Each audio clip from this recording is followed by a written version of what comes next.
Hello, everyone. Welcome to Riga, Latvia, day number 1, week number 1 of 7 on the Junior Grand Prix. I'm Ted Barden, along with my friend and colleague, Mark Hanratty. Now, we've seen the women's short a little earlier today, the pair short as well. We'll finish the day with the men's short program. Mark, what can we expect? Well, we're being treated very early on in the series to seeing some greats that we can assume will be even greater, with the reigning junior world champion Rio Nakata returning to try to excel again. He, though, will be competing against Yanhao Li from New Zealand, who's also an incredibly strong competitor. And then we have other skaters like Genrikh Gartung from Germany, who is also potentially vying for a spot at the Olympic Games as a potential senior competitor as well. So lots to look forward to. 23 men from 20 nations. The men's short program starts right now.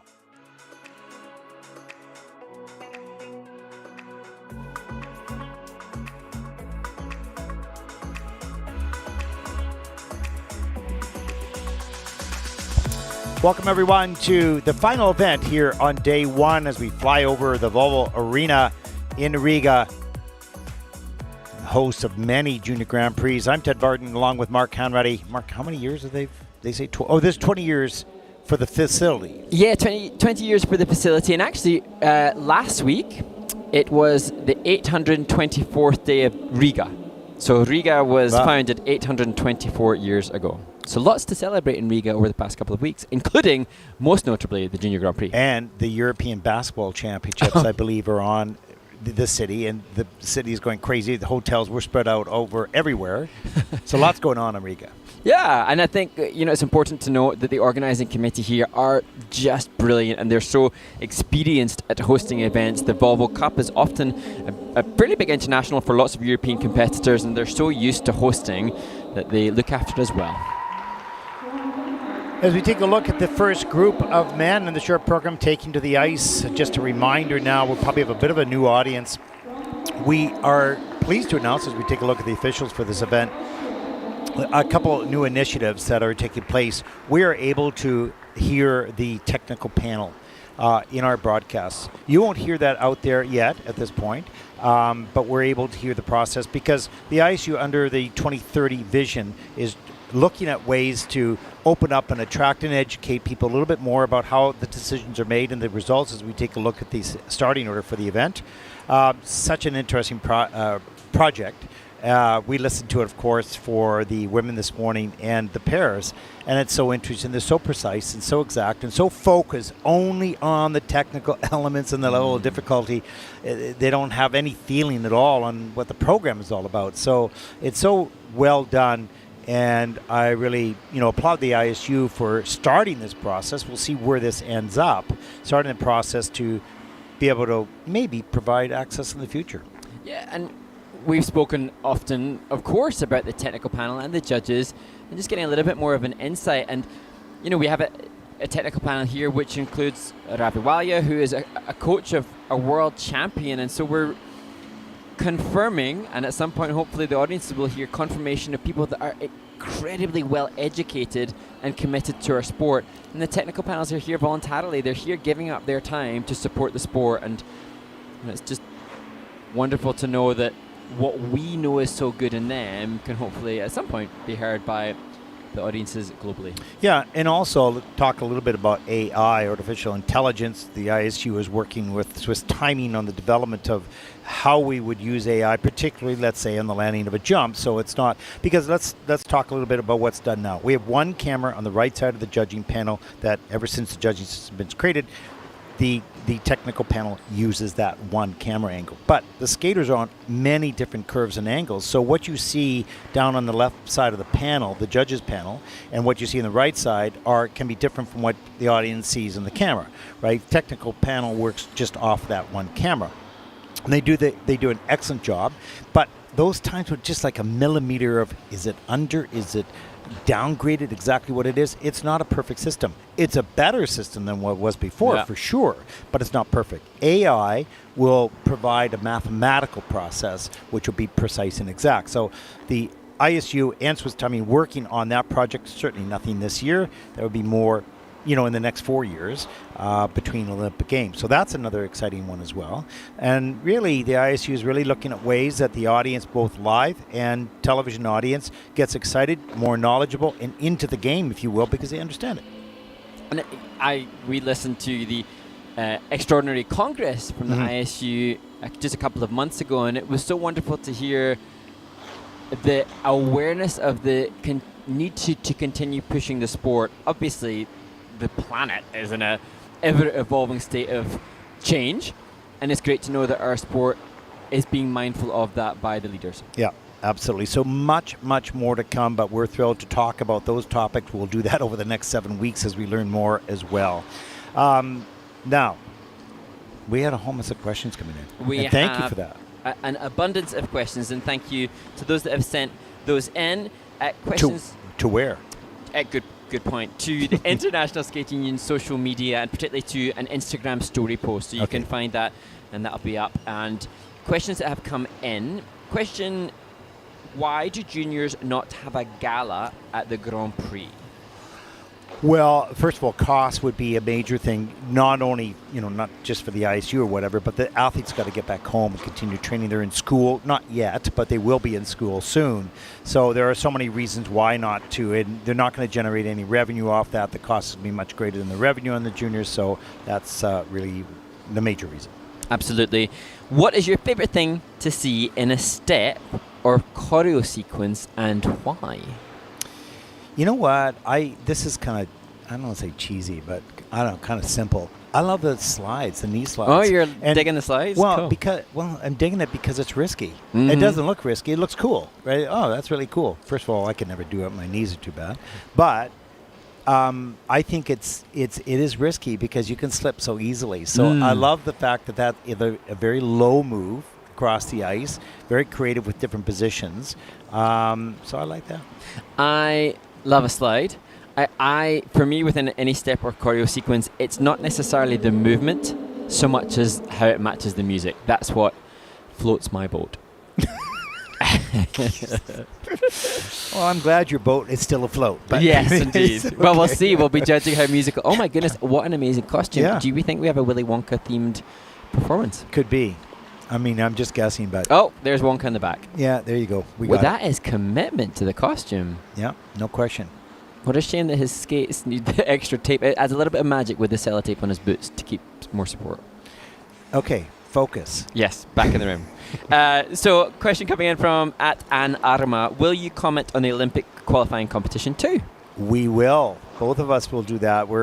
There's a week off actually after Bangkok before Baku, Azerbaijan on the Junior Grand Prix. And so we've been, kindly asked to go to Beijing, and we're thrilled to do so, to cover the Olympic qualifying event. So that's going to be pretty exciting. And ISU's taking that on as a broadcast, and so we'll see how it goes. Yes, and that gives us the opportunity right now, if there are any of those athletes competing in Beijing, please do let us know your stories in advance, because we'll be eager to tell your stories as well. Yeah, we're going to need that. What else you got there? Favorite discipline? Evidently the men's event, because that's on first. Yes. Right here.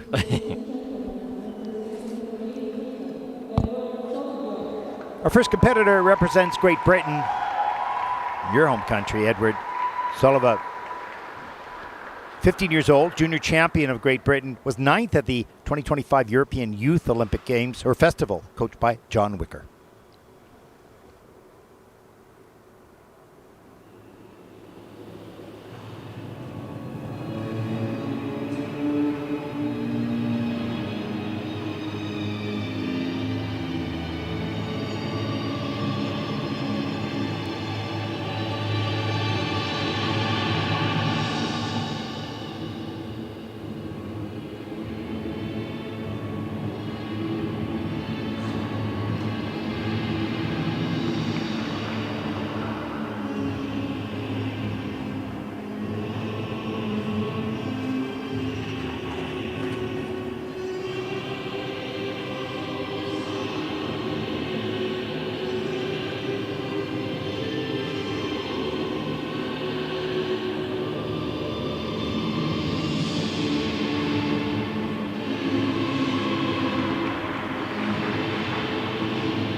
Mark, I'm impressed. Good. I'm glad. Me too. And I think what's so wonderful about what Edward Solovyov has done in his Junior Grand Prix debut is to hear that he has been watching the Junior Grand Prix. He has been listening. He's acknowledged how he has been inspired by the athletes that have come before him. And now Edward Solovyov has not just debuted on the Junior Grand Prix, but debuted and impressed Ted Barton.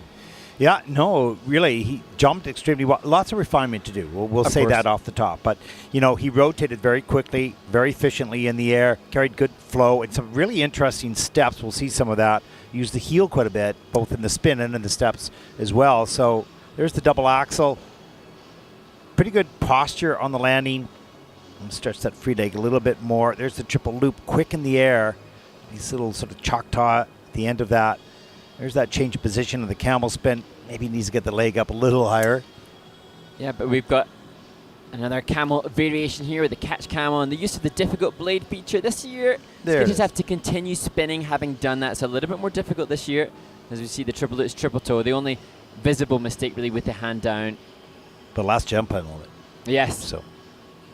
And there, good use of body. And here, choosing to spin in the other direction as one of the features for the final spin. But even the finish position, there was such a good use of body movement. And a couple of coaches or choreographers are listed. David Richardson as one of them, and a great job by David. If that was David that did a short program of full body movement. A great start to the men's short program. Nice surprise. You've seen him skate. I haven't seen him skate, I don't believe. And you know what? For me, it's great to have seen the progression. His coach, longtime coach Karen Brannan, has brought him along so brilliantly. And I remember being aware of him as maybe a pre-novice and thinking, oh, he's a talented little lad. And now how wonderful that he's been nurtured by Karen, by the coaches, by John here, to now take it to the Junior Grand Prix stage. And I'm sure that the care that is protecting him, if you like, with the coaching capacity, will take it from Junior Grand Prix, hopefully much, much further. Let's take a look at the scores for Edward. 58.46 for skater out in the men's short program.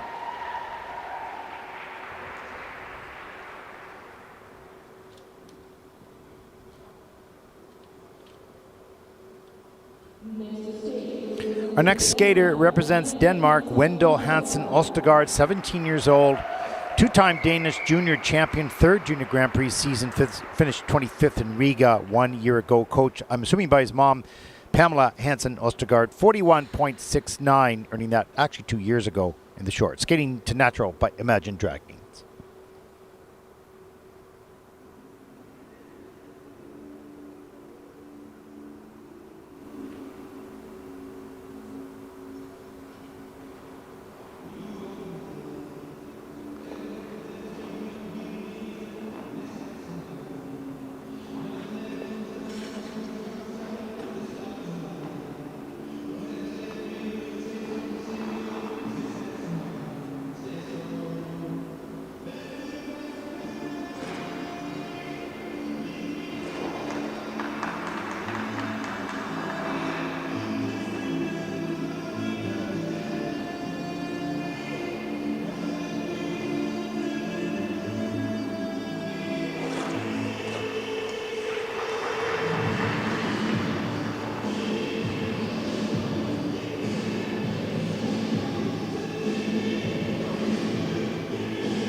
Wendell, Hansen, Ostagard, and what's so important to note is that Wendell, the rink where he trains, closes on April 1st. Since April 1st, he has had 2 weeks in his training base, 1 week abroad at a different summer camp, so 3 weeks of training since 1st of April, and his program was finished 2 days ago. Of course it was finished 2 days ago because they only had 3 weeks in which to get back and get ready and get training. The fact that he can get through nearly 3 minutes of competitive skating blows my mind. That's unbelievable.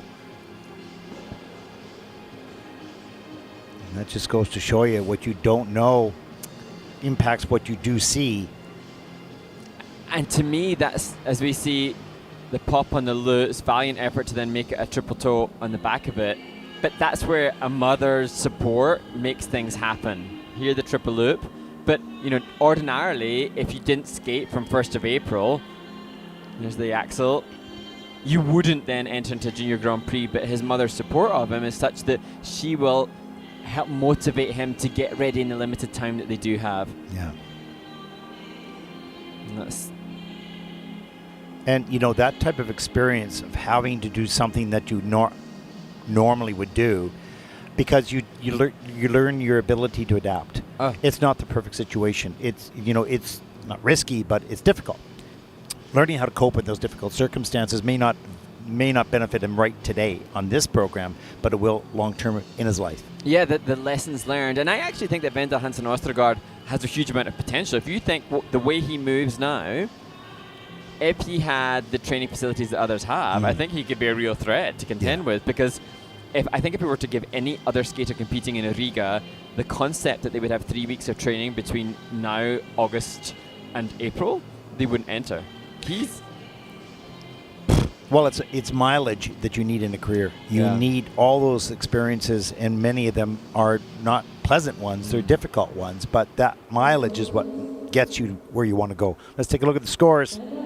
For Wendell, 41.10. Second skater out. He's currently in second place.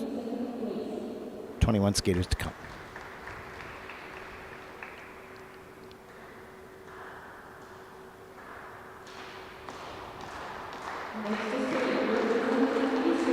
Our next skater represents Israel. 14-year-old Kirill Sheiko, junior silver medalist. He was 10th last year in Bangkok Junior Grand Prix. Kirill is coached by his parents. 62.11 personal best, skating to a world of your own.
14-year-old Kirill Sheiko giving a program. I prophesy boldly that this, by the end of the season, could be a program that would be a must-watch moment. Well, look, he had 62 points last year in Bangkok. So when we see this skate here, his personal best was 62. You know, there's a lot more to come from him. And you can see the potential, but this was really a tough skate for him. This is way below what he's capable of. And I gather that he has Osgood Schlatter, the knee injury, and right. that can be really debilitating. So Yeah. that could be part of the reason for it. Yeah. But I suppose this is where I feel this Euler into triple loop. And I mean, there's so much flow, so much ice coverage, great height, great air position. Just, it was a bad day at the office here, popping up into the single axle. No points available because of that mistake. Equally for the same for the single loops. And so, for me, I love this. I'm so glad you caught the back catch layback. There were so many brilliant points, but so many little mistakes, and I almost feel like after a performance like that, it will be the kind of performance that he and his parents will talk about in time. Oh, do you remember in 2025 in Riga when exactly. you had that nightmare short program when he's competing at the Olympic Games in 2030? And it's hard to explain to a young person that that was actually a good experience. Because it isn't a good experience for them. But it's the only type of experience that you really learn from, those painful ones. We've talked about that often because it's so true. Every athlete, every top athlete will tell you that. I only ever learned when I thought I had it, but I didn't, and I didn't know why, and I had to go through all that, right? So this is a tough moment for this young, extremely talented skater and a very bright future, but today's light was dimmer. Yeah. And this is where, that we've seen already the previous skater, mother, coach, doubled up. For now, Julia has to do all she can to resurrect the devastation that will be in Kirill, but she's doing the best she can right there. And the score is 40.93 for Kirill. And you can see his mom smiling, knowing that this is so significantly lower than what he's capable of. Making fun of it. Yeah. Making it okay. It's just part of life, those bad days, and he'll be back. Maybe in the free program. This is the parent-child group. Yes, it is. Ryszard Siudek from Poland, 16 years old, second junior Grand Prix season. Poland's junior silver medalist. Coached by his mom and dad, former European pairs champion Dorota and Mauritius.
Ryszard Siudek from Poland, showcasing so much improvement over the last year. And I feel 12 months ago when we last saw him in the Junior Grand Prix, he was a boy, and now he's a man.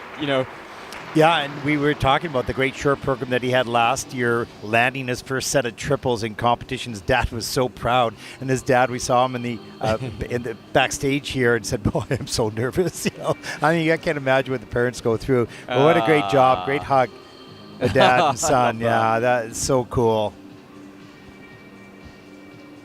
Great job. Yeah, a really clean skate, and the triple loop and the triple flip more difficult than he was delivering last year, and done with a confidence and security. Nice and straight and tight in the air. Good strong back, holding that posture on the landing and in the air. We'll want to just work on the draw through of the right back outside on the toe loop, so it's not toe axle as we look at the combo spin. Takes great flexibility to pull those arms up behind your back. Here's the double axle. A little bit wants to ride that edge a bit more. It's a bit scratchy on that back outside edge, which slows it down. But overall, very strong performance. There's the flying set. Again, he's got lots of flexibility in the hips and the shoulders. What's interesting, I actually would love, I completely agree. I want to just pull his shoulder blades back. There's a range of movement, but open his chest a little bit, make the extensions, just aesthetically clean things up. Yeah, tidy it up a little bit more, but he's certainly come a long ways. My goodness. Amazing. And I just find it fascinating that as we see Mariusz there, and knowing that his mother Dorota is probably watching nervously at home, just seeing the confirmation of the commitment the coaches need. 3 of the first 4 skaters in this competition have had their parent as their coach in the kiss and cry. And I think that just is indication of the commitment it takes to be this level of skater. And Mariusz and Dorota know what's necessary, so they'll give their child what's necessary for this level. Big smile on Dad. Short program scores 44.98. And that'll put him currently into second place. Good job.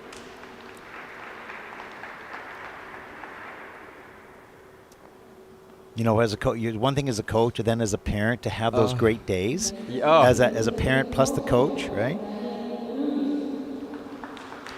Daniil Ruis from Austria, 16 years old, 3rd year on the Junior Grand Prix, 21st last season in Ljubljana. Austria's junior bronze medalist, coached and choreographed by Neil Chesterton. 52.75 personal best, but that was back in 2023. He'll skate the short program to beautiful things.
Austria's Daniil Ruis completes his short program successfully.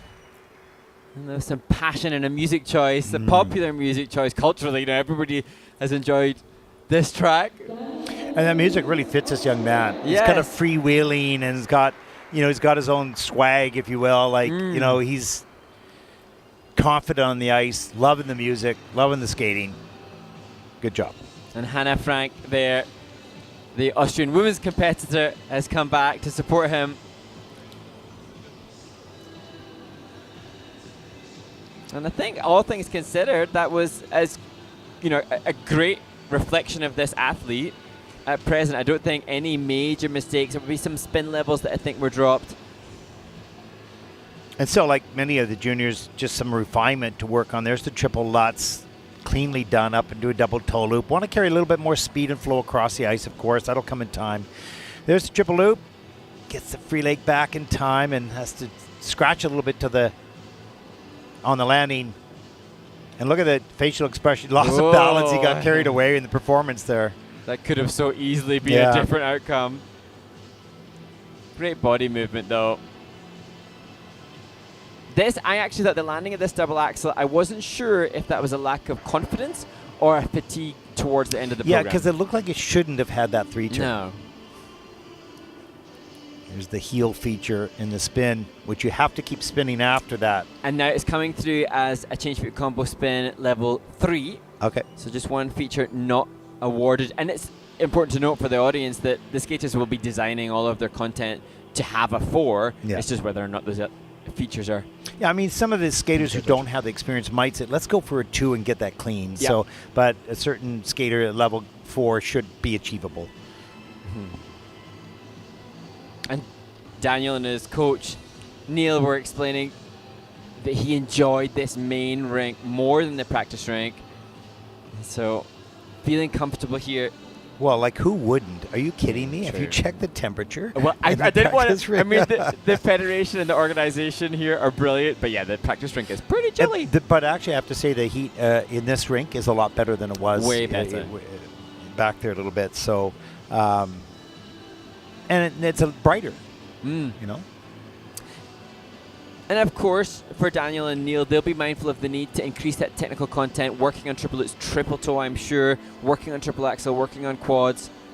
But he's still only 16 years of age, so a few more years of juniors, but whatever he's doing, time for a selfie. Yeah, there you go. Well, he has a personal best of 52.75 from last season.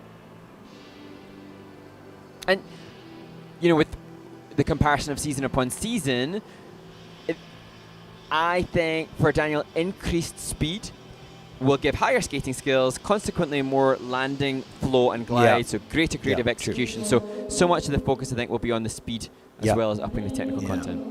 Let's take a look at the score. 52.62, so that's a pretty good score. A lot of approval by the coach, and that'll put him currently into second place. So look at your top 5 on the leaderboard so far. And that concludes group number 1. Second group takes to the ice as you line up the questions. Here we go. Yes, thank you to those of you that have sent questions in to Ted and I. And also it would be great to hear, as we look at the results from the first 5 men, just to hear of those of you who you're supporting, who you're eager to see do well. We'd love to hear not just where you're watching from, but who it is that you're geared here to support as we look into some of the questions. And next one coming up. Oh, we didn't get to finish this one, Ted. I'm a little nervous on that. Why didn't we? Did we avoid it or what? Go ahead. I think you scuttled around it maybe. If you could go back and skate one program, which one would it be and why? Now, if I take this as... Oh, no, you said Shannon Zhao. Yeah. From Worlds 2003. Yeah. Oh, maybe it's me that scuttled around and avoided it. I would need a partner, though, but I would do that. How about you? I think I would like, if I could, and it wasn't based on Mark Henretti skating, if I could go and do the rhythm dance of Papadakis and Cizeron in their Olympic season where they won gold in Beijing. That was so super cool. and so outside of my comfort zone. If I could just inhabit their bodies to know how to do that for a while, I'd be quite happy. Yeah, that's cheating. Yep, Can't do that. But actually, on the back of you saying about Zhu Zhen and Hong Bojiao, you taking that performance, you needing a partner. Who would you pick? Who would you pick? Her. Come on, duh. Oh, that was too easy. I laid that in. Yeah, you set the table on that one. Okay. So, next question. Yep. Who is the athlete that you admire most? Wow. Okay. As a person or as an athlete, it's interesting because there's so many people that I've met in the sport over so many years that they may not have been the best skater, but in my mind, they were a golden person. Just as a person. Yeah. Appreciated everything, understood where they're at, handled the disappointments in such a way with grace, but with determination, those types of things. And that athlete is different than the different athlete just as an athlete. So what's your answer? No, that's a really good point, because the admiration for athletes comes in different guises. And I think, I think we were posed this question perhaps a couple of seasons ago. I would almost have to take parts and aspects of different skaters over the years, because in terms of the athlete that you admire most, that then makes me think of a physicality. Like I could then say athletically, Ilya Malin doing a quad axel, that's admirable. Yeah. But if it's sports person, then I would probably go down what I think you were alluding to, the human that really admires me from there. Yeah, and many of them I don't know. I've spoken with Yehor Hanyu just for like 3 or 4 minutes in my lifetime, but he is an athlete that I most admire from what he'd put on the ice. I'd have to go, wow, that's just remarkable. Yes. When you look back at it, it really is. And I think he's just the nicest person, but I don't know that. I know some of the athletes that I know a lot better that I'm going, wow, they're a terrific person. So yeah, I'm scuttling out of that. But Yehor is just extraordinary. Next question is technical one from @Anya91521 on Instagram. How to properly cross my legs while doing the axel. So I assume this is an aspiring skater who's working on their axel. Well, the interesting thing is it's hard to sort of explain without the pictures, but as your free leg comes through, you have to have your body, as you're jumping off your left leg, let's say, and that right leg comes through, you have to transfer that weight over that right side that you're going to land on quickly so that you get that weight transfer over there and then get the legs in tight. If you're too late on that transfer, it gets really sloppy. And I coach adult skaters quite a lot, and I think as a vast generalization, the adult skating community who start later, one of the common mistakes is that the adult skaters from loop jump onwards resist the need to cross into a rotational position. And so it's so important for the athletes that they work on what we call the rotational position, the position that you see all of these athletes assume in the air to rotate faster. That needs to be done off the ice, endlessly off the ice, and then on the ice in a backspin before then taking it into the harder jumps where you're less confident. Says the ice dancer. I'm just kidding. Just kidding. Okay, so we have I'm another question. I'm going to have to start jumping again. Yeah, I know. Another question came on my watch. What's your favorite place to visit for broadcasting? Questions to you. Last year, I thoroughly enjoyed being in Ljubljana. I found it very quaint. I told you about that. You were right. I told you that was my favorite little city in Europe. Like, it's just spectacular. And the rink, they fixed up the rink, quite a bit. So I corroborate entirely. You said it would be great, and it didn't disappoint. Yeah, no, that's special. Although I should have said Riga. I've been, yes, you idiot. We're still here. Yeah. Yeah, they're all special for different reasons, but certainly Ljubljana is a special little place, that's for sure. Okay, what else you got? We got 1 minute. Diving back in. Well, actually, I'm just going to say that there have been people that have replied to the Instagram ISU channel and said how happy they are to hear our voices. Fortunately, nobody's been saying how frustrated they are that we're back, so that's good news thus far, but there's still time. We're holding on day one. Didn't you know we barred them off the that's true. Off the social media? Yeah. No, it's great to be back. We have a lot of fun doing this, and it's a privilege and an honor. We don't take it for granted. Things always end in life, that's for sure. Oh, I see more questions have come through. Okay, yeah, well, you're finally doing something. Oh yeah, but I'll save it for the next warm-up. Okay, that's good. Anticipation. Okay. Here we go. What is it, blabbering? Is that what you call it? Blabbering, yeah. I call it yapping. Yapping? Enough yapping. Either way. Here we go. Group number 2 in the men's short program. The final event on day 1 here in Riga. It's seen some really good skating. Some pretty consistent skating throughout the women, the pairs, and now the men's, at least so far. Our first competitor represents Slovakia, 18-year-old Lukas Vaclavik. Very strong season last year. Slovakian senior silver medalist, 4th and 1st place on the Junior Grand Prix last season. It's coached by Sergei Rezanov.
Lukas Vaclavik, so much to admire, but one big mistake on the jump combination. A triple axel that was just dreamy. That's beautiful. Yeah.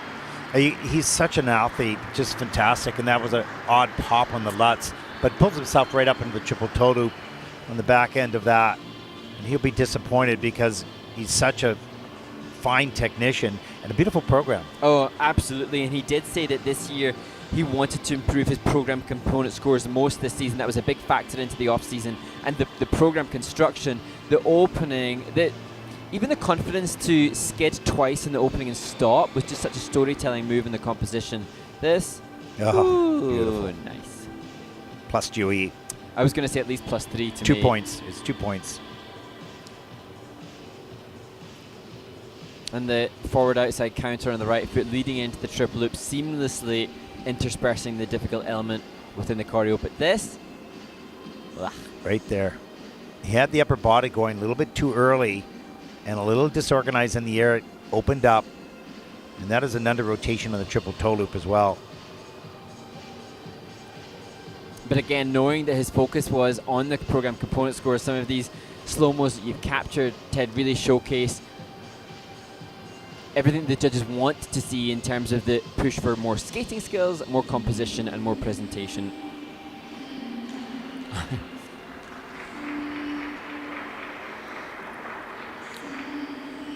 Sergei Ryazanov just never shows a lot of expression in the kiss and cry, whether it's a strong performance or not. And unfortunately, with that one mistake, but such a fine skater. We'll see what his score is. Personal best is 73.52. That's his personal best in the short program last season. And it's interesting that the inputs that I think the components will give him will be comparable in terms of total score, but comprising more with this performance from his components than obviously the big mistake on the technical. Because the double lutz triple toe, I mean, he's losing, oh gosh, he's probably losing at least 5-6 points, maybe 7 points on that. So, and then there is inevitably a little bit of an impact on the presentation when there are mistakes in the technical. So I predict by the end of the season he's going to go over 80. But today, not so much. Okay, we're going to hold you to that. Okay. I won't bring that up, but you know, so you're safe, but, you know. Well, maybe I need to now go and give Lukas encouragement. Come on, I've laid bets exactly on you getting an 80. Don't worry. Yeah, it's out there. Let's take a look at the scores for Lukas Vaclavik from Slovakia at 72.13. Still a pretty good score considering that one mistake. And that'll put him currently into first place. It should hold him up there, the challenge for the top group anyways.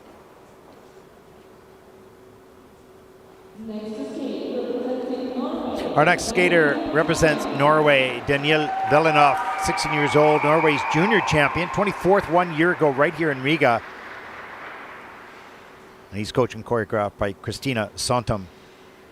49.33 personal best at the World Juniors last year. Skating to I Love You by Woodkid.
Norway's Daniil Valanov struggles to come to terms with this skate that he's just delivered. And well, he planned to do triple axel and he popped that into single, and I think he can probably do it pretty nicely. I haven't seen it, but he's got good technique on the takeoff. He just shoved the takeoff. Yeah, I've seen quad saltos and triple axel on his social media, and you can see it's almost just wants to disregard completely what's just taken place. And again, it's that balance of patience but eagerness. Here it is. Oh, you can see his clenched jaw. Yeah, and you can see him shove that takeoff edge, turn too much, caught the edge. There's the triple Lutz, too far forward, but pushes himself up into the toe loop, and that's going to be under road, downgraded, in fact, in the judging system by the technical panel. There's the loop. Gets all the way around on that. But having seen, as we see the flying sit spin with the sit side variation, having seen the triple axel and the quad salto on social media, I know that the aspirations must have been high. And interestingly, his coach had explained, Ruis had explained, they've got their own goals coming into this event, but they prefer to keep them to themselves, which I totally respect and admire. Well, you can see that's the disappointment. Yeah. Disappointment, because they had set a goal and didn't reach the goal. But we can see that he's certainly very, very capable. Oh, no, there's just no question. He just didn't deliver that. But that's with many of the skaters. Yeah. Right? You know, they have a certain standard they're reaching for, and they can do, but they didn't do it. That's what's so brutal about this sport. You know, you measure your success, first of all, on did you do what you're able to? Yeah. And you come off the ice maybe unhappy, but the scores are better than you thought, or you come off really, happy and the scores aren't as good. And it's interesting, as we look at Daniil, we know what he's capable of in isolation and jumping passes. I don't know what the run-throughs are like in training. However, I've heard of some of the world's most successful skaters or most famous skaters who can be consistently clean in their run-throughs in practice, but still not manage to replicate that. So it's a different environment. Training. Learning to skate well in training, learning to skate well in competition, completely different things, but you need both. 47.05 for Daniil Valanov from Norway. That will put him currently into 4th place. Not happy with that, considering his abilities. We'll see more, I think, in the free. Our next skater represents Finland, 17-year-old Matias Heinonen, born in Shantou, China, first Judy Grand Prix season, second time Finnish junior champion.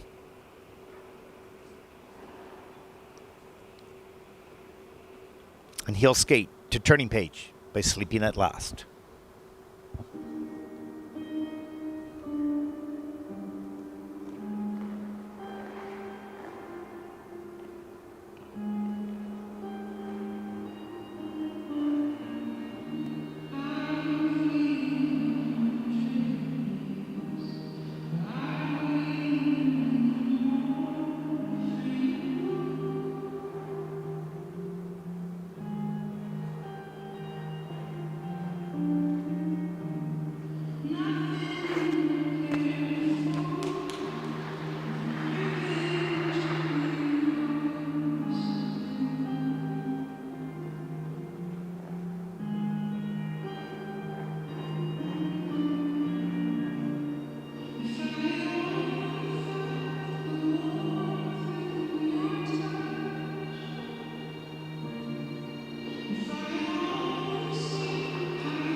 Finland's Matias Heinonen. And Ted, for the past, this is the 4th season I think I've joined you in the Junior Grand Prix. I haven't seen this skater before, and I'm surprised that his quality hasn't found its way to the Junior Grand Prix yet.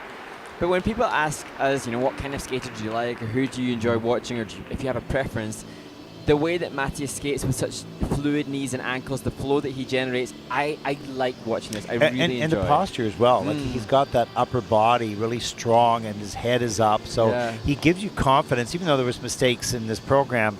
He's got some fine qualities in his skating. Really fine, like some class. That said, as we see, you can see the suppleness of his ankles there in the opening. Here's the triple loop. Looked good in the air, but really slow on that free leg. It got away from him, stayed in front, couldn't get it back, has to do a turn, loses GOE. Here's a look at he's going to go for that triple axel. Watch those arms up into the air. It looked good on the takeoff, but the feet were not tight together. The slower rotation, downgrade. No, under rotation, actually. There's the triple toe loop. Has to do a 3-turn up into a double toe. It was for him, a bit of a sloppy technical skate. Yes. But some nice qualities the rest of the way.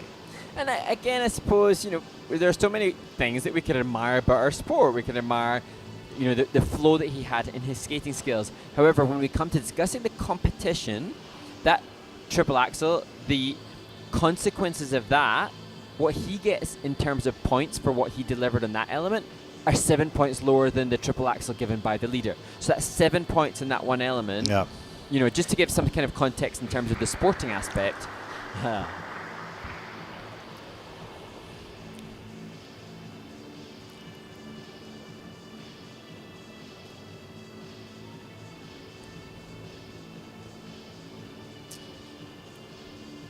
Good to see, though, the warmth from the coach that looks accepting. And again, we are not aware of what's been happening in practice. We don't know what the run-through ratios were like. No. And of course, but what we can see, even in a bad skate, is those fine qualities. Very even true. with technical mistakes, that's one thing, but the qualities are. Sometimes they land the elements, but the quality isn't there. Yeah, so true. Let's take a look at the short program scores for Matias Heinonen from Finland, 48.17. That'll put him currently into 4th place.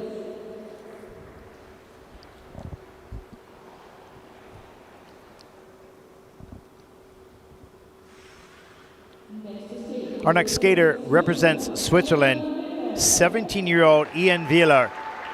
Swiss junior champion, 24th at the Junior Worlds last season, was 4th in Ankara, 11th in Ljubljana last year on the Junior Grand Prix, coached and choreographed by Stéphane Lambiel and his team. Skating to water gun.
Ian Wheeler representing Switzerland, and I think, Ted, upon watching that performance, we can see where he's at developmentally, having seen him just off the podium at a Junior Grand Prix in Ankara last year and being so blown away by the qualities that he possesses, particularly in the component scores. The addition of the triple axel, you could see that that's the place where he and the team are at, increasing the technical content, perhaps having to sacrifice a little the quality of the presentation. The great thing about this athlete is the core of presentation and program components is there. As we take a look at the triple axel, slip on the takeoff outside the circle a little bit, but the core of his skating skills and performance to the music is there. The technical elements, inconsistent at the moment. That's okay, because they're well taught, no question. They're just not well executed tonight. Yeah, I think that, we can see that the packaging is entirely there. Everything is very much, the ingredients are very, very good. It's still being baked. Yeah. Now, this is going to be a very interesting skater to watch. We said that last year as he continues to develop. You have those good skates and great skates and the poor skates. But overall, you walk away going, this is a skater to keep your eyes on. Absolutely. And he performed with Art on Ice earlier this year, as we saw from others, amongst some of the best performers and skaters in the world. And you could put him in a show like that knowing that he will hold his own. Oh, totally. And it's now just holding his own on the world stage will include quad jumps, and that's, I am sure, taking up a lot of the time with Stefan. The competition, the sport of this art, right, is here. That's what it needs to be. In a show, it's the art that dominates.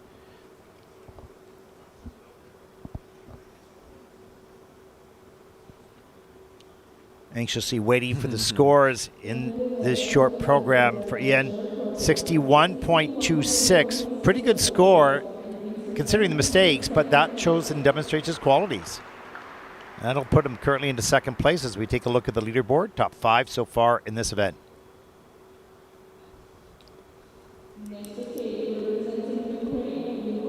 Our next skater represents Ukraine, Yehor Kurtsev, 15 years old, second Junior Grand Prix season. 9th and 7th place finish last year, 29th at the World Junior Championships.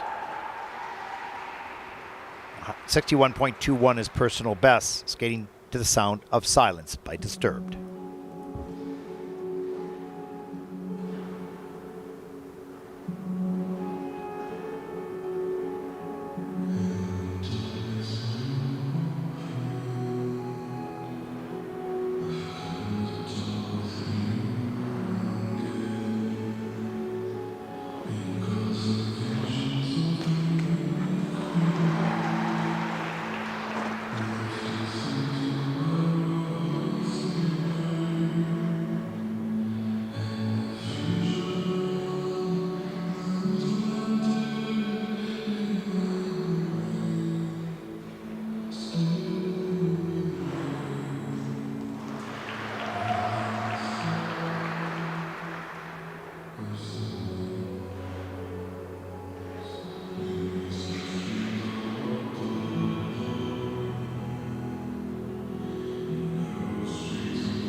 Well, Yehor Kurtsev from Ukraine, hard to believe that he's just 15 years of age, and this is a skater who was brought to the rink to play hockey and then encouraged to figure skate. Yay, we stole one. And look, such a strong athlete on the ice. Great to see the support with Ukrainian flag waved here in support of him. That was a good program for him. Yeah. Last year he won the last season he won the European Youth Olympic Festival, so we have an idea of the pedigree. The mistake at the beginning, just over-rotating bodily the triple axel. Good mechanics, though. Let's take a look at the triple loop here. He has to fight for the landing, and he does. Oh, this was great. Difficult entry into the camel. We see that traveling knee rotation into sit spin more readily than we do camel. And he did a knee slide, also going into the triple lutz and reloading for the triple toe loop right near the end of the program. And so as we look back at some of the program, we can see a composition or a choreography that has an attempt to be intricate in its detailed transitioning. And so it'll be interesting to see how the judges regard his first component of the three. 61.21 is personal best from last season, looking to top that here, and he might very well do that. And Yehor has had to travel and relocate for his training base. But interesting, when asked about some of his inspirations, he mentions his coach, Olga Korovska, and I just think that's so interesting. I was assuming he would pick an athlete, pick a skater, and he picked his coach, and so that indication of what coach does for student. And just to demonstrate how cool this guy is, he loves fishing. He loves fishing, and in my research, I made special note for you, Ted. That's I knew good. you'd like him because I of like that. him. That's awesome.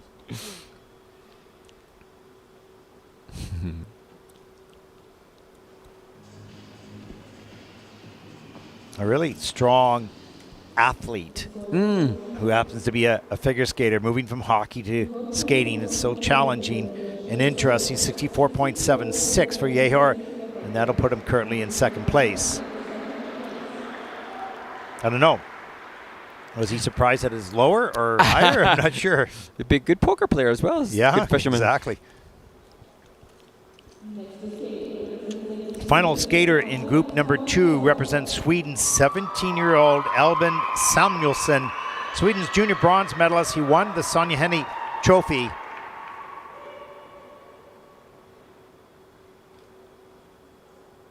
And he'll skate the short program to one no one must ever know.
Albin Samuelsson, the 17-year-old from Gothenburg, representing Sweden in his junior Grand Prix debut. A powerful piece of music with some good highlight transitions within, and very excited fans ringside. Yeah, no, the music is from, I think, what is that called? No, I have to think about that for a second. Jekyll Hyde. I wanted to know because I thought it was. It wasn't a musical that I recognized. Yeah, but it sounded I know like that a musical. Powerful music, no question. Nice double axel. As we come here for the triple toe loop, that was tidy in the air. Double toe, nice. Want to stretch that free leg, point that toe. Here's the triple loop on a big lean on the takeoff, and the weight was not over top of his landing foot. Unfortunately, has to take the fall, flying sit spin. Good speed. And interesting in the flying sit spin, there's a V sign being input by the technical panel, and that probably indication that they didn't feel the sit spin position was established in the air significantly in the fly. And that's the kind of content that, you know, the skaters will want to hear themselves to understand why the PDF doesn't say what they want it to say. Yeah. That final change camel spin level 3 at the end of the program, missing one of the features on that. Difficult for many of the guys to do a good camel position, particularly at the end of the program. Yeah, such strength and flexibility required. And I think it's the previous Swedish men's representative, was it Kasper Johansson that we saw for many years? He's going into the senior ranks, and Albin will be part of the next generation of junior male skaters from Sweden. Certainly has a couple of years left in juniors to continue to grow and gain experience. Let's take a look at the short program scores for Albin. 52.51, and that'll put him currently into 6th place. And you can see him nod his head going, oh, okay, that's okay. That's not too bad. Acceptable. Yeah, acceptable. Understandable, maybe. Yeah, you're getting into the Junior Grand Prix to understand what it's all about, how you skate and how you stack up against the rest. So important. It helps motivate you and educate you as to your next stage in your development or in your journey in skating. Well, that's the end of the second group as the ice resurfacers come onto the ice with the buckets to fill those holes before the Zamboni gets onto the ice. As we take a look at the standings so far after 2 groups, the final event here on day 1, and tomorrow we will have the entrance of the ice dancers. The dancers have arrived. And you'll be active. You'll be active in that. We're going to take a short break. Up next, group number 3, the final event on day 1 here in Riga.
Welcome back, everyone, to Riga, the final event, final two groups in day number one here in Riga. I'm Ted Barton, along with Mark Hanratty, as we take a look at the current standings so far in the men's short program. Mark, this is a very, very strong group. Yeah, it's really exciting to consider what's happening in this first. And there it is. There's the skate order. We've got the world junior champion. We've got Yanhao Li, who made the junior Grand Prix final last year. So there's you don't want to put any pressure on the athletes. They can't hear this, but likely contenders for the podium. I hope they don't hear this. Yeah. And Grayson Long has made a great improvement. Hope he has a good skate as well. And of course, this new young man from Japan, Ryoto. And isn't it interesting? I think in the women's event, the Japanese skaters were in close proximity to one another in the draw. Certainly the American women were. And yet it is a random draw order for the short program at the Junior Grand Prix. So it's just coincidence that Ryoto Mori and Rio Nakata are skating back-to-back in the start order for this men's short program. And while we watch this group, any more questions that you have coming in that we could legally answer? Or just kidding. Some of them are repeats, so hopefully those that sent in those questions, you were able to hear our answers previously. But interesting one coming in from Wander in the Woods. Are some juniors old enough to be shooting for Olympic spots? And actually, you mean this year? This year, or for the season for Milano Cortina. And fascinatingly, in this group, when the next skater is Genrikh Gartung, and we were chatting earlier today and hearing that the selection for the spot at the Olympic qualifier for Germany in the men's event will be decided after this event. Genrikh being one of two men against Nikita Staroshtin who are in line for that spot to contend for an Olympics place. So that definitely answers the question, and there indeed could be others. We need to... And talk about added pressure for this young man. He has to know that what he does here in the short and in the free is going to maybe determine whether he has even a shot at it to go to Beijing and compete at the Olympic qualifying. So this is added pressure, not just to Junior Grand Prix, it's perhaps a stepping stone to that. To becoming an Olympian. Yeah. And I think, I hear about cortisol levels, and you just think for these athletes, they're living in a constant level of high stress, but that is what demands excellence from them in many respects. Oh, in life, excellence has a cost. Yeah. What else you got there? So that, and actually, we will keep our eyes on the entries as well. We did see that the Road to Milano event, as we see an effortless triple axel from the Junior World Champion, the Road to Milano event, which takes place in Beijing, which we are fortunate enough to be commentating on. The entries for that were released, I think, yesterday. So we'll just continue to cross-check as we look through the rest of the Junior Grand Prix, whether or not there are others that will be fending or vying for those spots. Next question. To me, sorry, Ted. From Josh Alford. Please. This one is for Mark. What was your favourite routine from the Torvill and Dean Tour this year? Yours? No, mine, as you say. If you just tuned in, I was very fortunate to be performing earlier this year with 1984 Olympic champions Torvill and Dean, who were on their retirement tour. And fascinatingly, at the age of 67 and 66, they were still performing some of the pieces that they used en route to their world titles.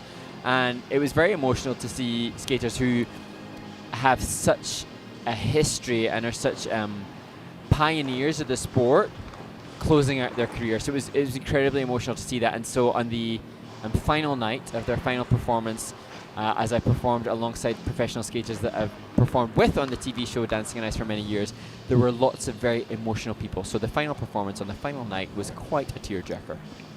So that was my contribution to that. Nice. And from @Esme Barrett, what era of figure skating would you time travel back to if you could? Certainly not my era. That was the 70s with bell bottoms and handlebar mustache. Handlebar mustaches and mullets? You know what? Yeah. Oh yeah. Oh, horrible. I mean, the whole thing was horrible. Bad experience, the 70s. But I'm sure it was highly entertaining. You know, I think that, like the Battle of the Bryans, we were just talking to Brian Orser just outside the dressing room here. And, when I think back the 1988 Olympics with the Battle of the Carmens and the Battle of the Bryans, those were incredible moments to go back into. And real highlight moments for our sport where it was at the forefront of public consciousness. And we hope that we get back to that. Oh, as you look at Brian's student right here, Grayson Long from Canada, he's grown so much over the last few years, got the triple axel now. He's independent. He's a unique performer. He's got a special personality. And, Brian's guided that a long way. And actually, it's interesting that as we look at Grayson, to know that he and Rio Nakata actually trained together part of the year in the cricket club. I saw that Rio Nakata did spend some time in the famed cricket club in Toronto. And Grayson was in Japan this year as well, I think at a summer competition, or a competition like a summer competition that he just competed in. So, and it gives us an indication of the community and the camaraderie between the men and the men's event. And as we've seen, perhaps because of the age changes that have taken place in our sport over this past Olympic cycle, the juniors are forming friendships that last for a long time. Garnered. Yeah, absolutely. Just a little bit anxious about Yanhao Li's trousers there with the. He needs to. That's causing me anxiety. Just the strapping at the bottom is loose, but I'm sure that's just me being panicky. Yeah, exactly. You've been so conscious of costumes over the past couple months with your shows. Yeah. Don't want to get fined for that. Here we go. Start of the end of the day one here in Riga. Our first skaters we talked about has a shot. This is a stepping stone perhaps to an Olympic opportunity down the road. 17-year-old Genrikh Gartung from Germany, 7th at Junior Worlds last season, 74.37 as personal best at those Junior World Championships. And he'll skate the short program. Did you ever feel lonely?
Well, Stepping Stone 1 Yeah. so far has been a success.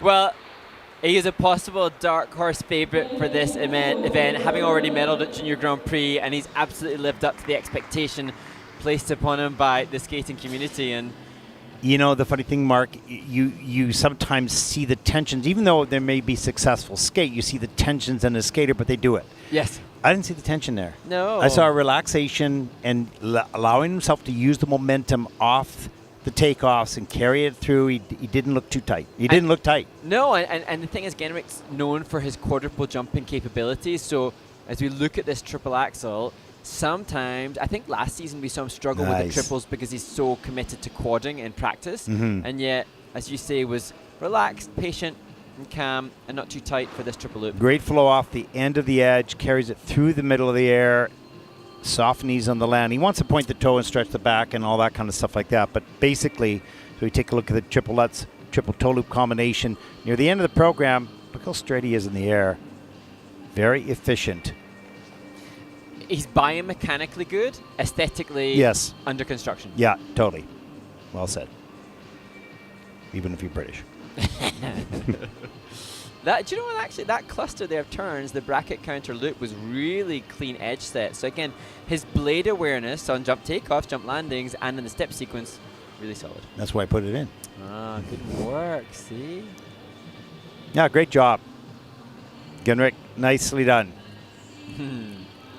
And multiple considerations for, you know, what's at stake. You know, the dream, you want to chase it, but you also have to live in the moment and enjoy it. And he looked like he enjoyed it. And being present. It's so hard, for any of us to be present and in the moment, but especially as youngsters, as team leader is encouraging a little more awareness of the... Well, 75.94, clearly first here for Genrikh Gartung from Germany.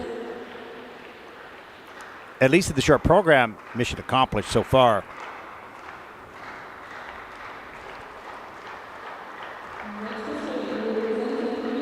Our next skater represents New Zealand, Yanhao Li, 17 years old, first skater from New Zealand to win a Junior Grand Prix event and go on to compete at the Junior Grand Prix final last season.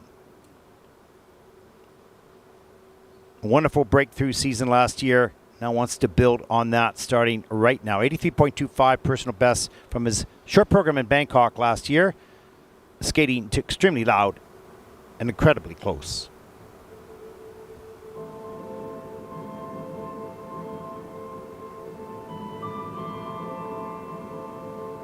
Congratulations.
Well, he hits the ice in frustration due to the mistake in the opening triple axel, and you can sense and see that disappointment. However, skating fans that follow Yanhao Li on social media will have seen his description of the story of this short program, and it's a fascinating description of what he is conveying. And if you hadn't read that, though, you could still very evidently sense the storytelling and the emotional commitment to this, the idea of a boy's courage facing loss and change.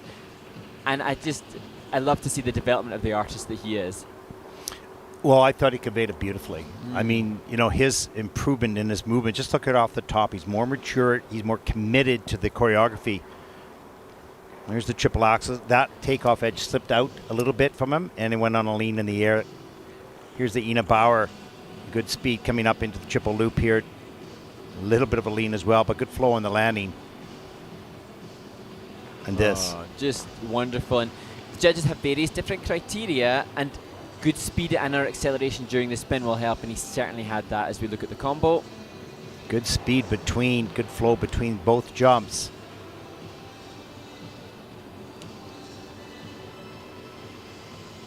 But it was that, even through the face, I was actually really evident, you know, bodily we see energy and commitment from the skaters to their fingers and their toes, but facially he appeared so committed to the angst of the program. And I think that's what might take his score over Genrikh. We'll see that in just a few moments, whether that's in fact true. Well, it's really interesting because from a presentation and composition component, it's different league. Really. Yeah, it's really improved since last season. So congratulations, Yanhao Li from New Zealand. There it is, 78.18. It's a good score, not of approval. That means he'll take over the lead at this stage of the competition, but some really good skaters coming up, Mark. How close will he be at the end of this event with the Junior World Champion yet to skate? Well, there's a look at the Canadian entry. Grayson Long, 17 years old, 4th Junior Grand Prix season. Grayson's jumped from 7th in juniors in 2024 to 4th in seniors in 2025. Big improvement, especially the triple axel, which we'll see here in the short program. He's coached by Brian Orser, Karen Presson, choreographed by David Wilson. 66.03 personal bests.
Wow. Well, after just raving about Yanhao Li from New Zealand's emotional commitment, we see back-to-back performances of such emotional integrity and commitment there from Grayson Long. This is the best I've ever seen Grayson Long skate. I'm sure he skates maybe better in practice, I don't know, but this is the best I've ever seen him in competition. That was absolutely beyond my expectation. I know how much he's improved. I know how good he is. That was great. Well, it's interesting. I know, Ted, from discussion, you'd mentioned Grayson Long, and you've spoken about his potential and it being perhaps unfulfilled for what I saw when I was seeing him on the Junior Grand Prix. And this is definitely, to me, an example of co-aligning preparation and potential all packaged up. You know, stars aligning for this performance. Yeah, here's the triple axel. Rides off the end of the edge really nicely, straight and tight and quick in the air. Soft landing, strong back, pointed toe, and he held that landing. Yeah, and just looked mentally so self-assured comparative to what I remember. Yeah, very calm in the triple left, triple toe loop. He has that experience now to remain calm and be in the moment. And the landing of the loose toe, and I think the loop in the axle, we'll see this loop here, that is an indisputable landing. I didn't ever have any sense of hesitancy, maybe more of a hesitancy on that Choctaw left outside edge. Yeah, exactly, yeah. And that is some of the criteria. I referenced the criteria the judges have for grade of execution. Effortlessness is one of them. Wow. Pounding the ice because he knows how good that was, at least for him, no matter what the score is. Now, he has a personal best of 66.03, earning that at Ljubljana last year. He is going to beat that by, I think, quite a bit. Oh, significant. Wow. And, you know, you've got legend that is Brian Orser in your corner, bound for success. But I think training alongside Rio and Ryota, who are with him in this warm-up group, will have enhanced the product that we're seeing. A 78.65 for Grayson Long, and he is thrilled. Brian is, so is Grayson, and that is well deserved. And what's nice to see is a coach like Brian, who's had so much success, looking as excited now with this as some of the other amazing achievements he's had. Brian has seen it all, and he's lived it all.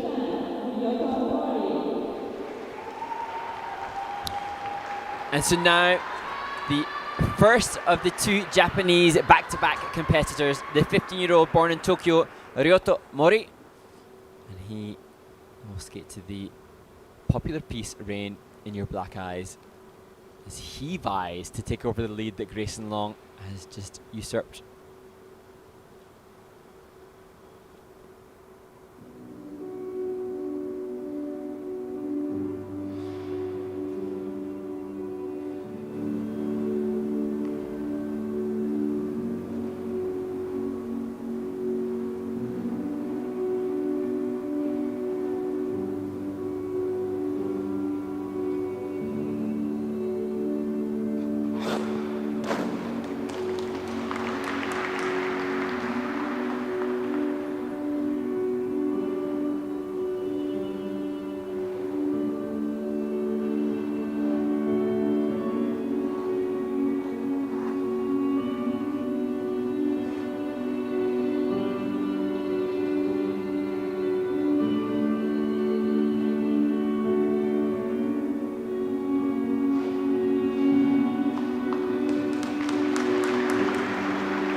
Well, 10 years ago, this young man, Ryoto Mori, started skating, wanting to be like the legend Yuzuru Hanyu. Now competing in his first Junior Grand Prix, starting his international career.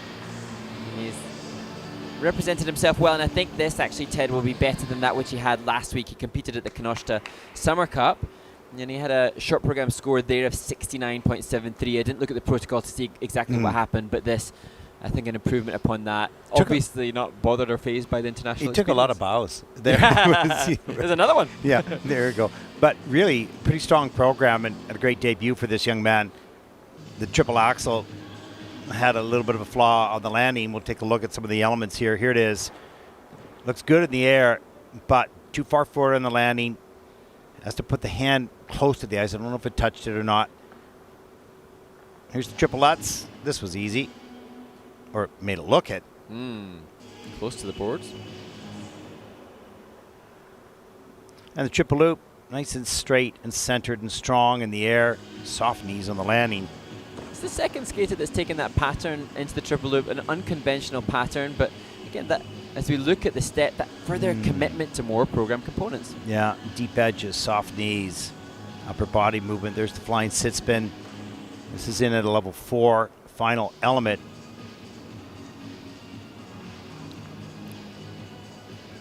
And another skater I presume will be in the 70s.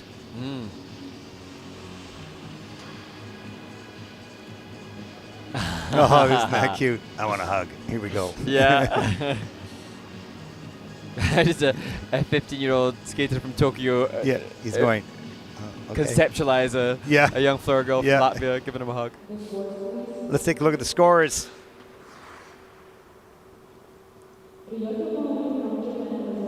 .74.39, and both go, whoa, that's a great score. They're thrilled. That'll put them currently into 4th place.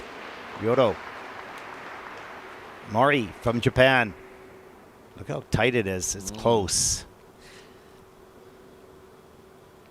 But there is the world junior champion from last season, 16-year-old Rio Nakata from Japan, the favorite coming into this season in this first event, last year's junior champion of the world and the junior Grand Prix final bronze medalist.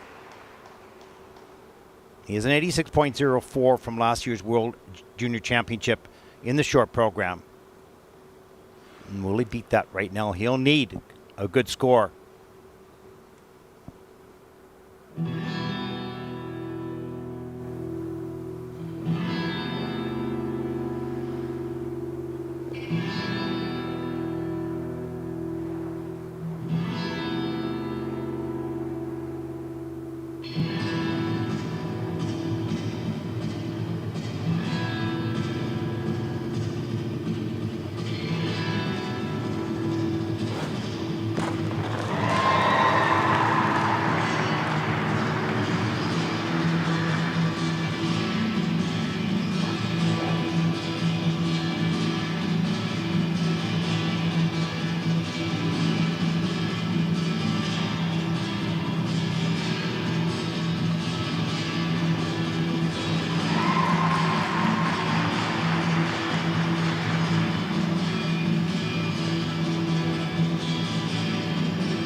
One of the things, Ted, that I really love about Rio Nakata is the heart on the sleeve Totally. performance. And I think he's obviously a phenomenal skater. He's obviously, a very worthy junior world champion, and I think he'll be so ready to take on the senior ranks when he's age eligible.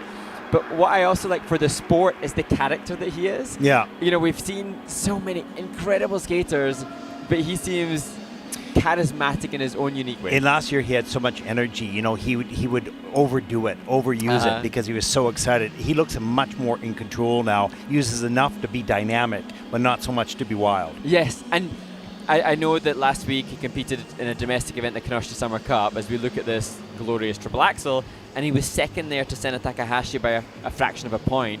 As we see this loop, equally effortless. And he was frustrated, but he's channeling any frustration now into the perfect skate here. It's a real learning process because, especially as a young man, you have so much energy and power and strength, and you power your way through the program instead of finesse your way. He looks, at least in this program, to have the right combination of energy and excitement and control. And this is the program that he used last year, and it looks like maybe this is a great program to use second season running because he is so measured and knowing it so well that the adrenaline that he must have when he competes isn't going to override the great choreography that it is.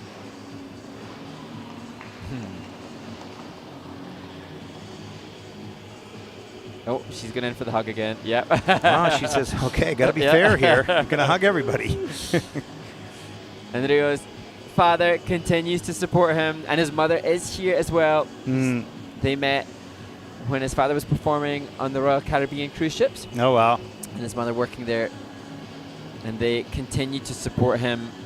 And actually, we talk about so many of the parent-pupil relationships, but they've also developed a character of his own, not just a robot. He's an independent personality. There's no question. 88.72. Wow. That's a huge score. Even he was surprised. Wow.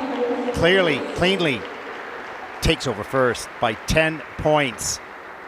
Components in the eights. That's impressive. Well deserved, and that's what we're talking about, that control and that energy and commitment all merged together for that nice big score. Our next skater represents Korea, 14-year-old Donghan Yu, 11th 1 year ago here in Riga, 10th in Ankara on the Junior Grand Prix. He was 10th in the Senior Nationals. 54.22 personal best last year, 1 year ago at Riga Cup. Skating to Lose Control by Teddy Swims.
Well, 12 months ago, Donghan Yu from Korea, the 14-year-old, didn't have triple axel, and yet here he's delivered triple axel so comfortably as if he's been doing it for years.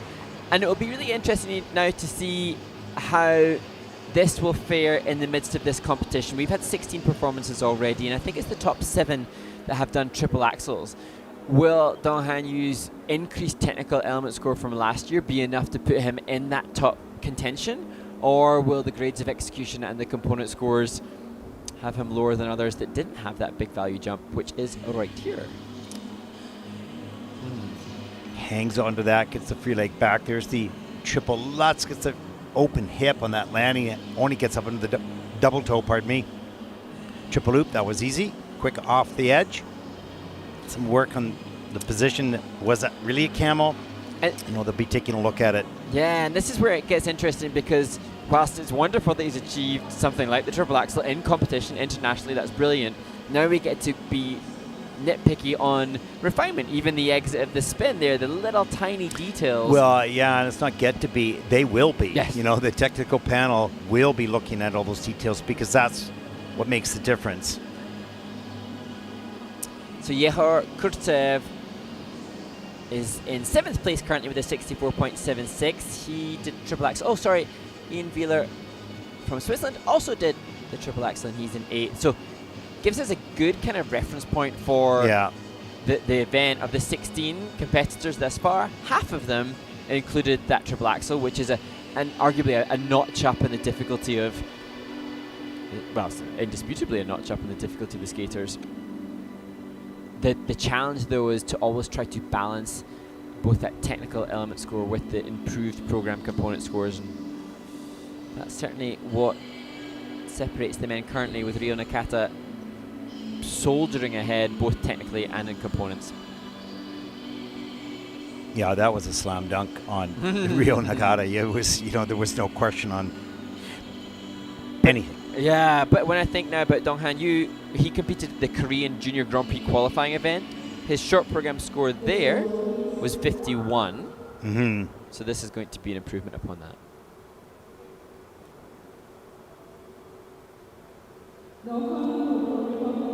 Short program score 59.44, so that's a pretty significant improvement for Donghan Yu from Korea. That'll put him currently in the 9th place.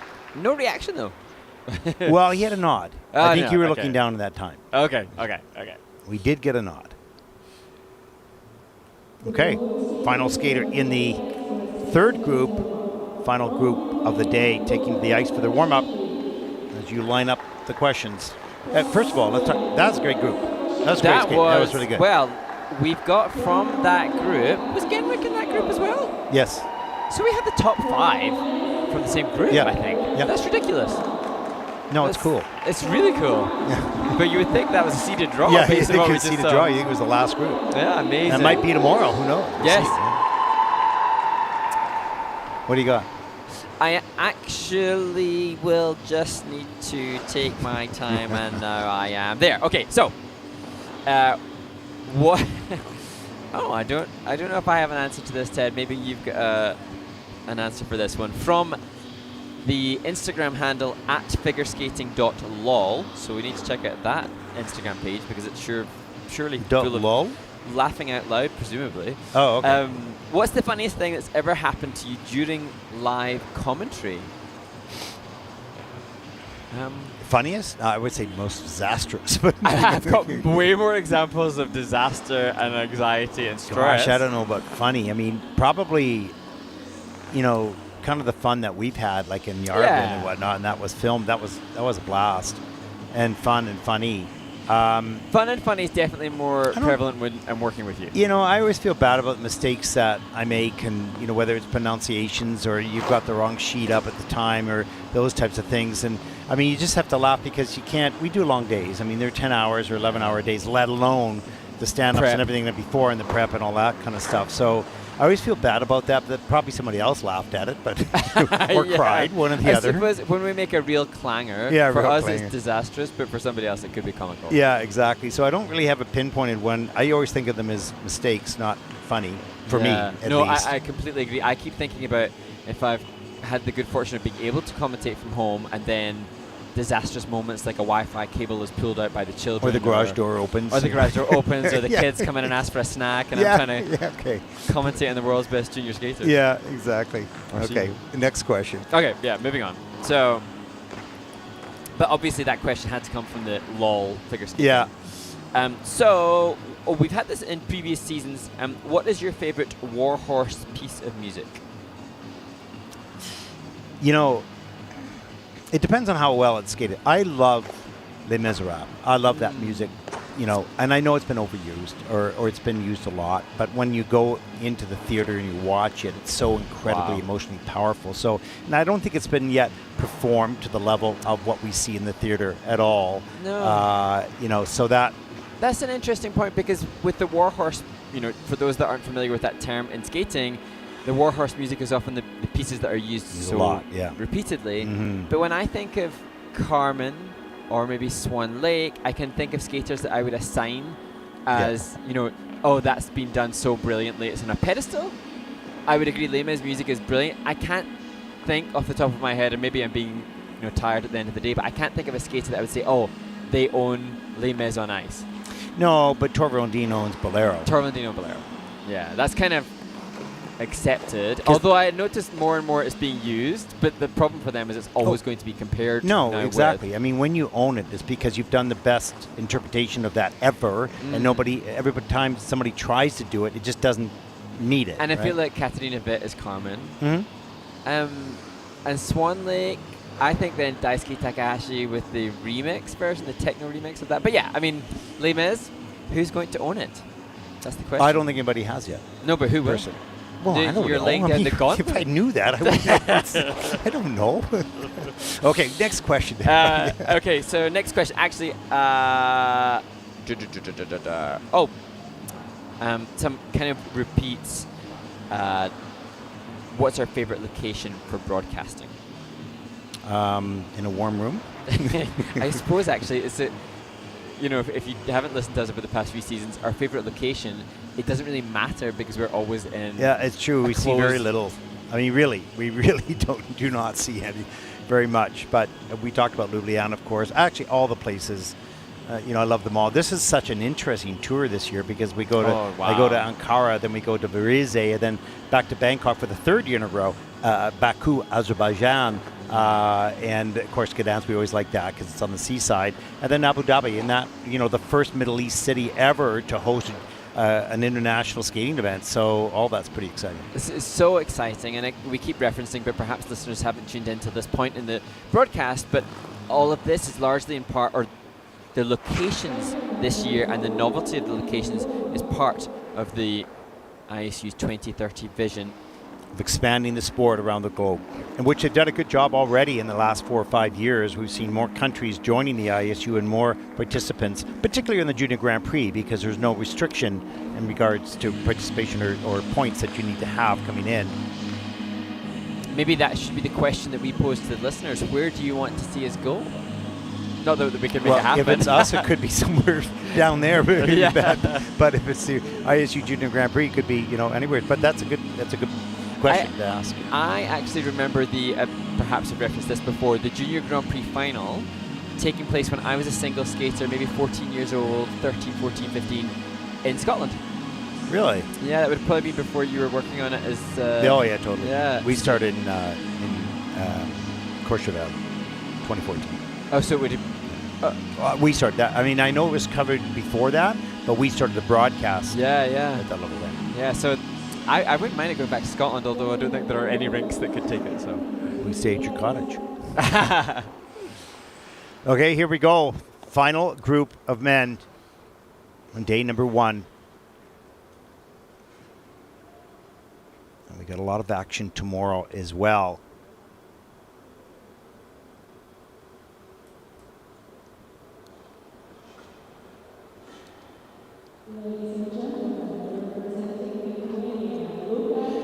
Our next skater represents Lithuania, Luka Imedashvili, 15 years old, born on Christmas Day in 2009, third Junior Grand Prix season, 6th in Gdansk, 12th in Ljubljana last year, 60.52 personal best, earning that at the World Junior Championships last season. Skating to Largo.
Let's get into the Barber Seville.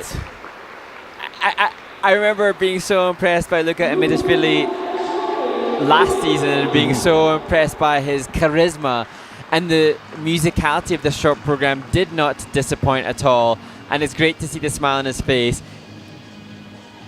He's going to struggle though, not just because of the jumping passes, but the spins were actually particularly problematic, so I think it's going to be a score far adrift from his best, but is a skater that I think I'm going to love watching for years to come. Yeah, and this work, usually with an older skater performing to this piece of music, I don't know, it just never sort of, catches fire, but I think it does with this young man. He has that personality and brings it up. Yeah, this was magnificent. Oh, that was so cool. Look at that difficult entry, sliding on both knees and then coming into a triple loop entry. Really difficult, but very well performed. And that, your steps before the jump or an unexpected or creative entry, that's a bullet point, but only when the jump is good quality, and that it was. So it'll be interesting to see if any judges go up as high as maybe a +4 out of the +5 potential. Huey. This was fun. Oopsie, wrong way.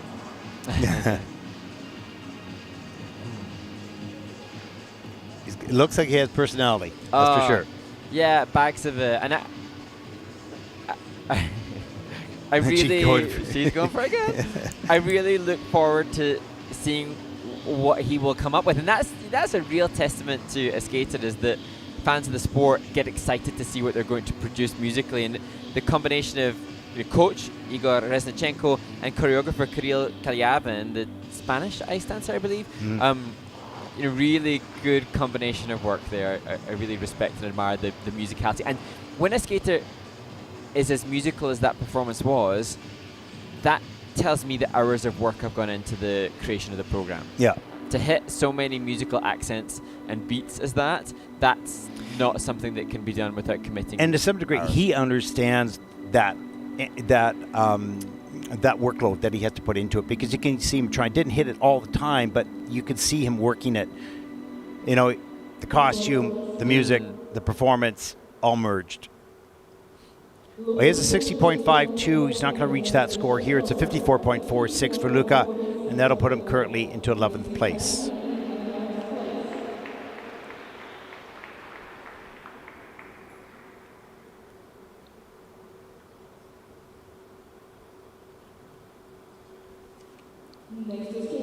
Our next skater represents Latvia, 18-year-old Nikolajs Krivoseja.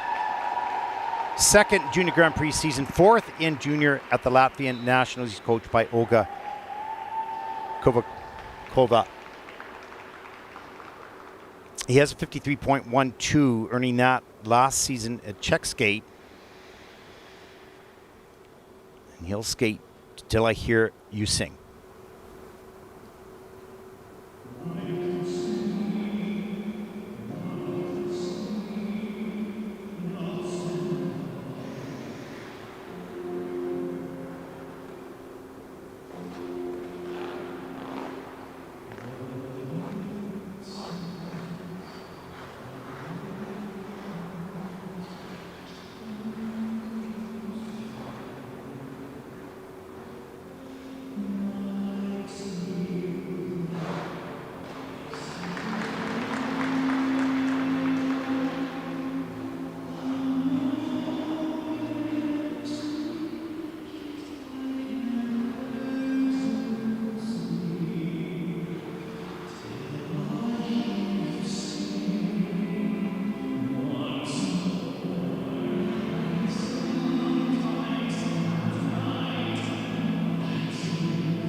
Well, the 18-year-old born in this very city, Nikolajs Krivoseja, completes a short program, and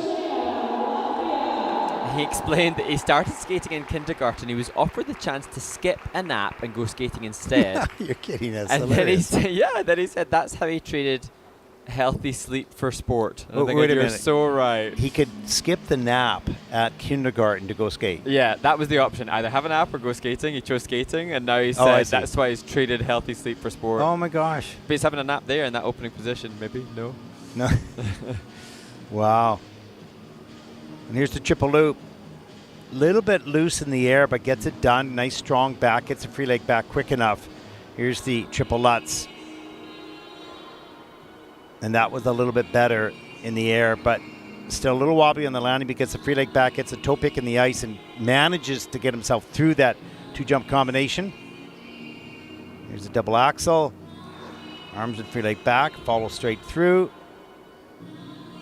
Wants to tighten up, straighten up and tighten up in the air a little bit more, be more efficient. Yeah, and I think, as a reference, as we've seen the previous group, which were so many strong competitors, it's just the clarity. So, Nikolaj's done a great job. He's a great skater. It's just now having increased clarity of movement. So everything being cleaned up, almost like coloring in, not going out the lines. Just clarify everything. There used to be an era where just getting it done was enough. Yes. It wasn't about quality. It was just, you landed the jump and there's no points attached to it. You just, I like it, whatever. But now every detail matters. And clarity does. And that's where, if the skaters have the facilities, that have access perhaps to a ballet teacher, which can help to instill in the athlete that extra mindfulness of the extension of the free leg, that extra clarity of the posture, such that it will help both the skating skills, the composition, the presentation. That body awareness and alignment will transcend into the points in so many facets of what the judges offer.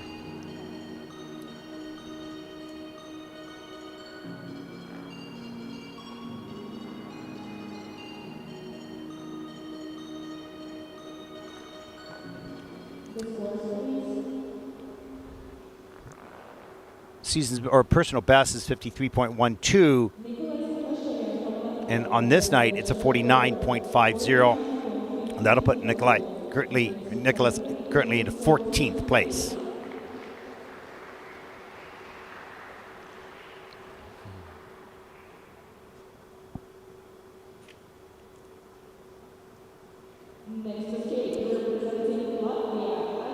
Well, throughout this event, fascinatingly, we have seen skaters from the same nation go in the same group or back-to-back, and the same applies now from Nikolaj from Latvia to Akim Kirov, the 15-year-old, also born in Riga, a city that's produced so many competitive skaters, and he will skate to Adios Nonino.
utter commitment to the finish position from Latvia's Akim Kirov.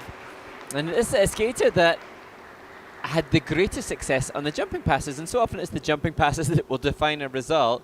But for Akim, he seemed most comfortable when taking off, jumping and landing.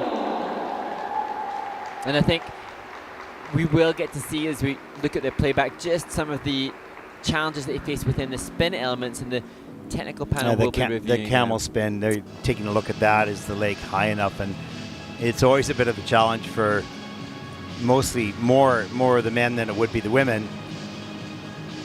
It actually looks, based on what we're seeing input, we haven't been listening entirely as we've been making our comments, but it looks like no value has been given for 2 of the spins because the positions were not sufficiently achieved. But this was okay. Yeah, that was nice. Triple loop, good strong back, straight up in the air. There's the triple Lutz, up into the double toe. All good. So if the position isn't sufficiently high enough of the free foot, the blade, and the leg, then it's not deemed worthy of the call. And so as we look at this change foot combo spin, none of the positions were fully established for the sufficient amount of rotation, so no value has been given whatsoever. So just to give you a kind of concept for points-wise, our leader scored almost 5 points with his change foot combo spin, the quality, whereas for Akim, he has nothing on that. And that's just going to be, I mentioned Bally for the previous skater as a training tool, endless work on the flexibility and range, and unfortunately that's just kind of painful. And I mean, and for those viewers who don't know much about skating, that you can understand the jumping part of that, the stand up, the fall, the step around, whatever it is, but the spins, you look at it, okay, but you're not sure what you're looking at. But there's those small details. Are you in the prescribed position for long enough in order to get the feature? Right, and so there's a lot of detail that goes into that, and that was an example where those positions were not achieved. 40.22 for Akim, and that'll put him currently into 20th place.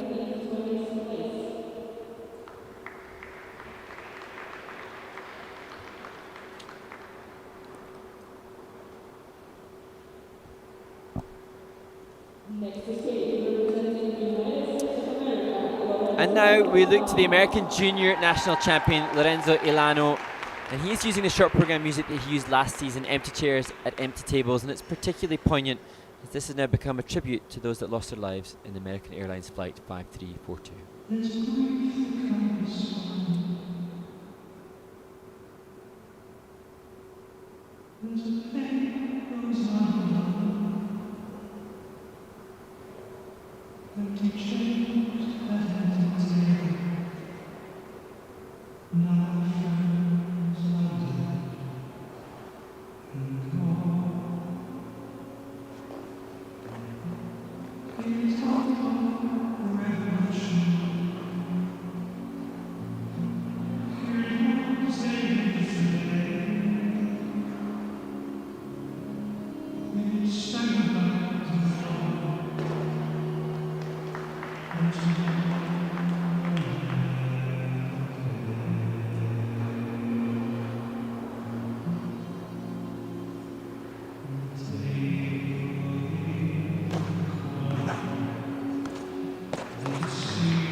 It's hard to comment on a program like that for Lorenzo Elano because it was nightmarish in what happened for the jumping passes and mistakes littered throughout it. But you know, for me, it was difficult to even put towards the sentiment behind it now. So yeah. That was hard because he was doing that as a tribute or as a memory and something special for him. He wanted to do it the way he intended it to be done. And there were some technical challenges which breaks the spell to a certain degree. And I think it reminds us obviously of that tragedy and how we must all honour those lives. And Lorenzo knew skaters that lost their life on that flight, and so the fact that he now chooses to honour them with his choreography is such a beautiful moment. Of course, it's still in the sporting arena, and of course we still have to talk about it from a sporting perspective. And the fall there in the triple axel, and the mistakes that were made in all three of the jumping passes will decimate the score. But we can see beyond that. You can see beautiful camel spins, gorgeous positioning, and an emotional commitment that he has. But then, of course, again for the and such an honorable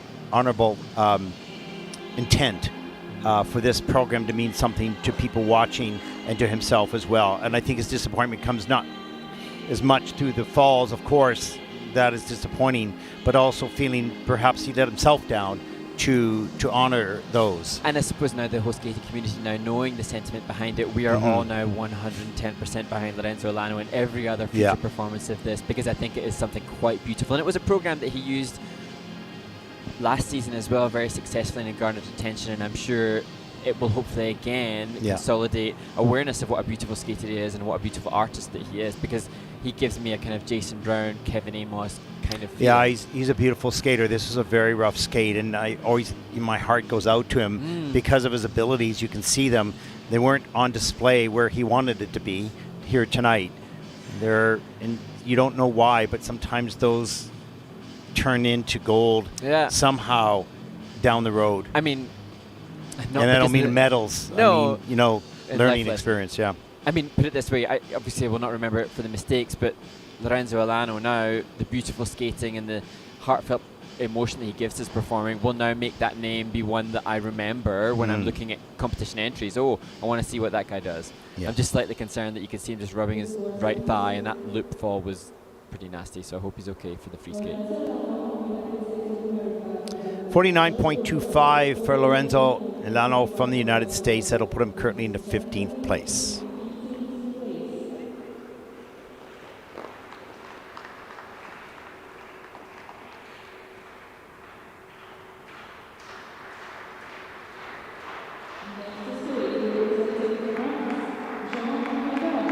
Our next skater represents France, Jean Medard, 18 years old. It's 56.81, earning that back in 2022 Junior Grand Prix in Courchevel. He'll skate to Solitude.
Jean Medard representing France, and Ted, before the event, his coach Emily Telemac had explained it's his final junior season, but also this would be his final season in single skating because he's switching to pairs next season.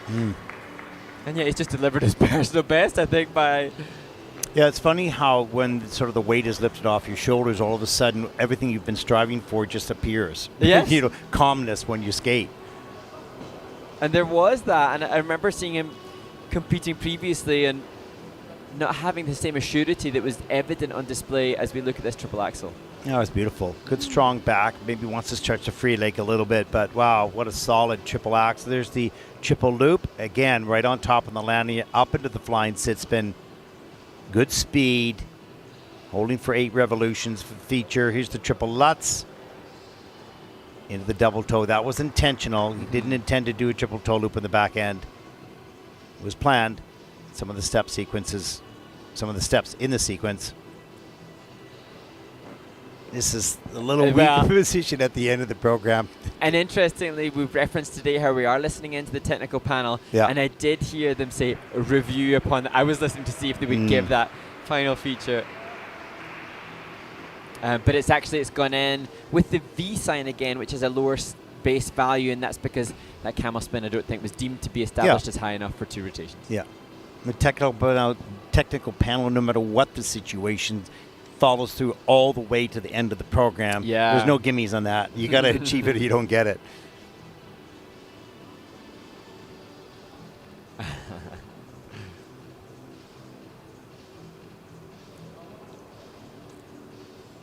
Emily Telemac and Michiel Chantelouse in the kiss and cry. Coach and I suspect perhaps choreographer Michiel working with the ice dancers that we'll see from Villard-de-Lans. But good fun being showcased. They look like a very relaxed, happy energy, and maybe that's because they know that this is the final season for I know. them. Then you're thinking, well, should I do that? Yeah, should I do one more? We'll see what it's like after the free program. His top score, 56.81. And I think he's going to destroy that right there with a 64.55. He's going, wow, that's awesome. Why didn't I do that before? Fist pumps all around. He takes 8th place at this moment in the short program. 1 skater to come. Well, 2 Latvian men have competed already in this final group. And now, will it be saved the best for last in terms of the 3 Latvian competitors? Kirills Korkacs will be the final Latvian, and I'm sure there's a domestic event within this event between the 3 men. And he will skate to Adagio by Il Divo.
Well, Riga's own Kirills Korkacs concludes the men's short program and the first men's short program of the ISU Junior Grand Prix Series 2025. And it's difficult to split the three Latvian men, all coming in with a similar technical content.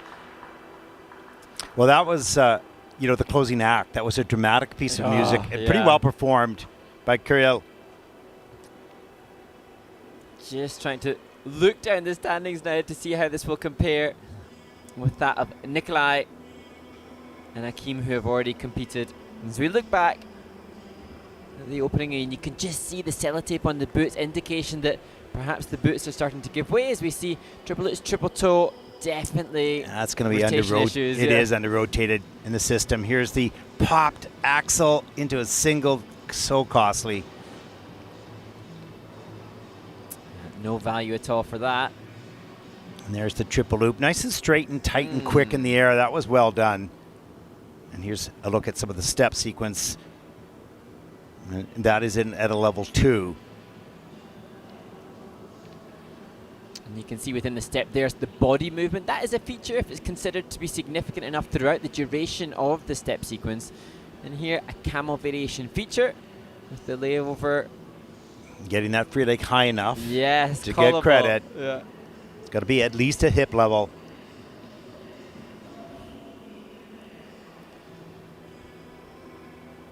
Three groups of spin variations. Camel sit and upright, one of the upright variations there.